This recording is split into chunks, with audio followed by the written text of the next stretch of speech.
Hello, I'm Gavin Hoey. I'm a freelance photographer, photographic educator, and I'm the portrait ambassador for Olympus UK. And this is a talk entitled Better Portraits Start Here. Well, actually, they start over there, but we'll get to that in a minute. So you're watching a recorded talk for the virtual photography show, I know. However, to try and make this a bit more real, what I'm going to do is do this in one take, hopefully, as if I really was presenting this to the real photography show. So that does mean there may be a few slip-ups and errors, but that's all part of the fun. And then, after the talk, I will be on the Olympus UK's virtual stand. So if you want to do a live Q&A session, come and join me during the virtual photography show, and I'll be there to answer your questions. So, getting ready for a shoot. How are you going to make your shoots as good as you can? Well, for me, it all comes down to three things: pre-visualization, planning, and practice. And if you can do all those three things, what will happen is you will gain some confidence. Now, I don't mean you're going to be super confident and nothing's going to sway you. You're going to be... No, that's not how it works as photographers.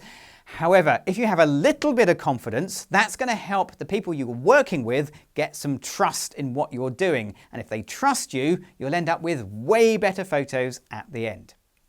So let's start with the first one, pre-visualization. This is your opportunity to come up with a concept. And for me, that's absolutely important. I can't just rock up at a shoot and work it out when we get there. That's not how I work. And for me, I know that would equal really bad photos. I know there are people who can do that.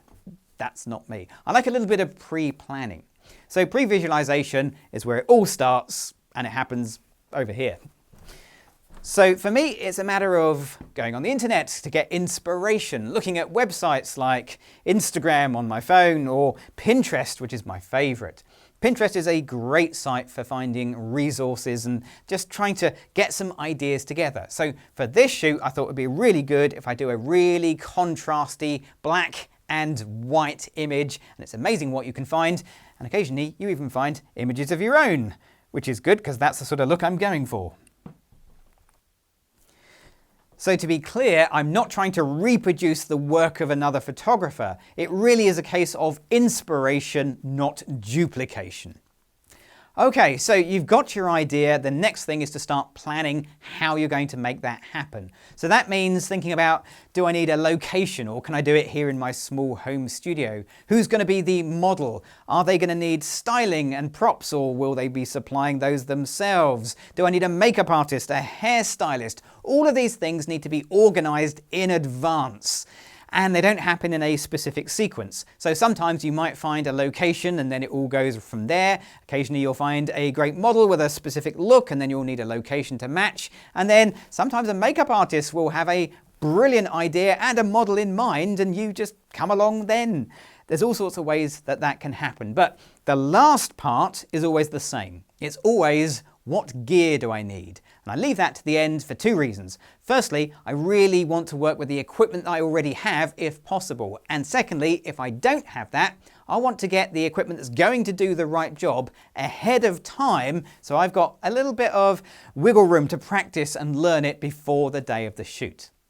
So then that brings us on to the last bit, the bit I've been dreading and you're probably going to enjoy the most, because it's the actual photography stage, the practice. And I don't mean practice when your model's here, I mean practice ahead of your model's arrival. And for me, this is absolutely vital for the smooth running of a shoot. And to help me out, I have a specific model who I call on regularly for this sort of work. Let me introduce you to... This is Polly. She is a polystyrene head on a stick. And although it's not the most exciting thing to photograph, it is really handy because it means I've got a human form, sort of, with human features, sort of, and it works really well to work out lighting. So Polly is going to be the model for this. Let's go through the setup to create a split black and white background. Now I already have a black background up, which is good, and then the white side of my background is actually going to be a softbox. So I've got a softbox like that. Okay, that looks pretty good. Now I'm going to go through this as if I really was practicing this, which means I probably should turn this light on, I guess. So let's come and turn this on because it really does make a difference. There we go. And I'll try and get that nice and square. And then I'm going to put Polly just a couple of feet in front of the light, facing the camera, like that. Okay, yeah, I'm kind of happy with that.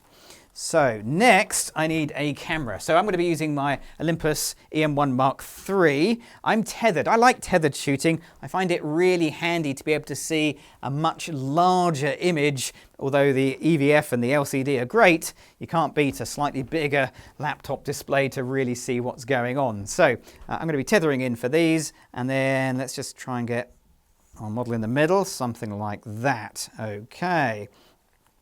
I'm going to go for a couple of settings here to make this work. I'm going to go for my flash sync speed, 250th of a second, f8, ISO 200, and I'm going to go for manual focus, which is kind of weird. I'll explain why in a second. And let's just set that up.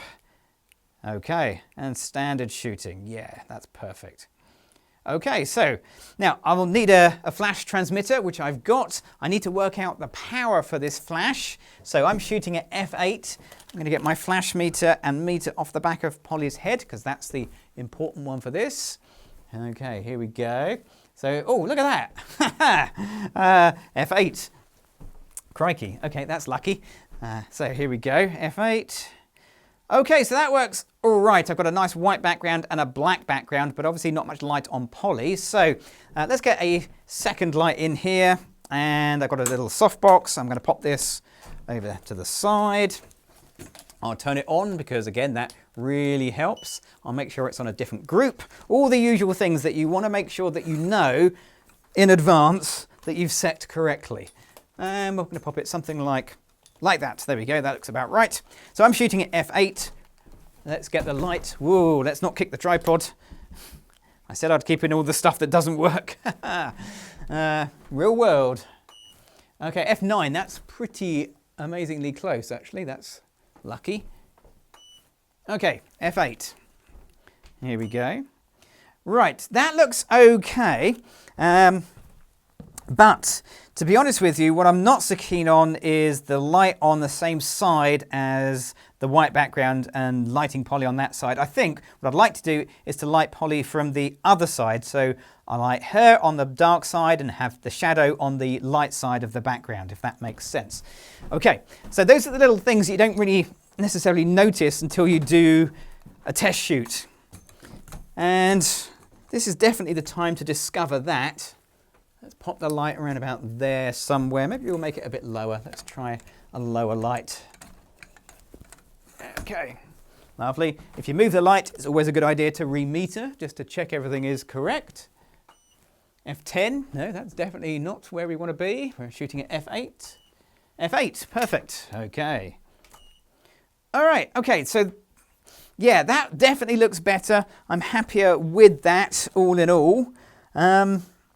I think maybe the light a little bit higher would work well too. So let's get that light a little bit more elevated.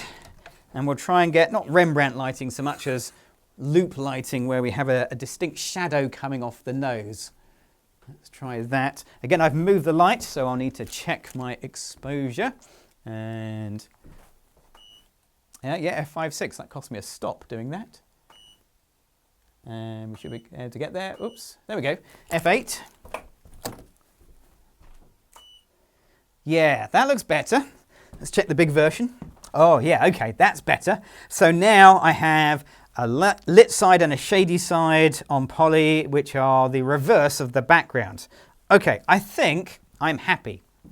Now, I could stop here. I've worked out the technical aspects of this lighting, so now I know how I'm going to set this up on the day of the shoot. It's a good idea at this point to take a wide picture, even if it's just with your phone, so you can get an idea of where the lights were set.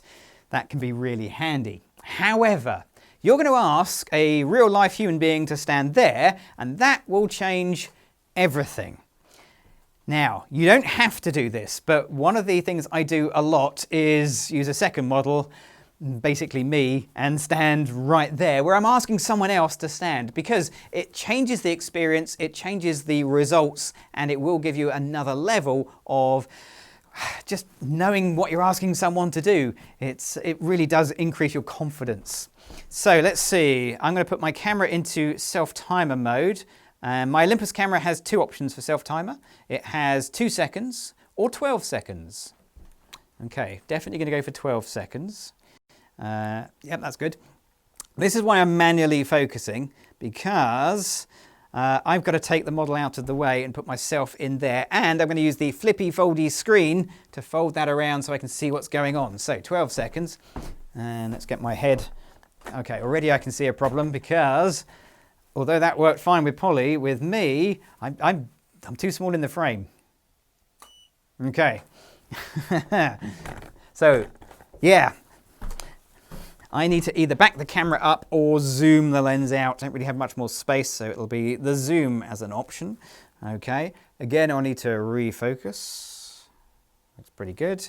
And off we go. So 12 seconds. So f8 is kind of handy when I'm doing this, because I don't have to worry too much about the depth of field. Let's pop Polly over there. And I can just stand up a little bit. Yeah, that was better. Okay, let's have a little look. Okay, well, yeah, I mean, apart from it being a picture of me, that looks pretty good. I'm kind of happy with that. Now, one thing to say is these pictures are useful for learning, but they are definitely for just me and the model's eyes only. Maybe the makeup artist just to show, and nobody else, okay? So you do not have to show anyone these pictures, but they can be incredibly useful. And just to prove that this isn't something I'm just telling you to do, it is something I really do, here's a few examples.